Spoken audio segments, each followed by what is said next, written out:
ଏବେ ରିସେଣ୍ଟଲି ଜଣେ ବ୍ୟକ୍ତି ପାର୍ଟ ଟାଇମ୍ ଜବ୍ ପାଇଁ ଫେସବୁକ୍ରୁ ଗୋଟେ ଲିଙ୍କ୍ ପାଇଥିଲେ ଏବଂ ସେ ଗୋଟେ ଟେଲିଗ୍ରାମ ଗ୍ରୁପରେ ଜଏନ୍ ହେଇଥିଲେ। ଆଉ ସେ 10 ଲକ୍ଷ ଟଙ୍କାର ସାଇବର ଠକର ଶିକାର ହେଇଛନ୍ତି।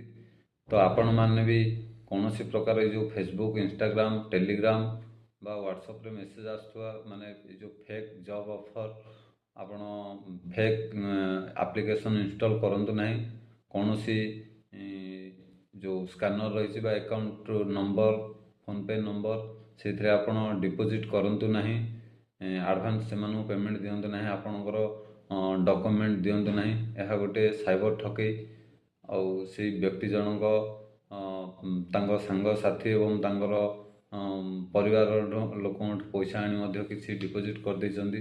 ଆଉ ସେ 10 ଲକ୍ଷ ଟଙ୍କାର ସାଇବର ଠକେଇର ଶିକାର ହେଇଛନ୍ତି। এই ଭିଡ଼ିଓଟିକୁ ବହୁତ ମାତ୍ରାରେ ସେୟାର କରନ୍ତୁ, ଯାହାଫଳରେ ସମସ୍ତେ ସଚେତନ ହୋଇପାରିବେ। ଡିଜିଟାଲ ଦୁନିଆରେ ସତର୍କ ରୁହନ୍ତୁ, ସୁରକ୍ଷିତ ରୁହନ୍ତୁ। ଧନ୍ୟବାଦ।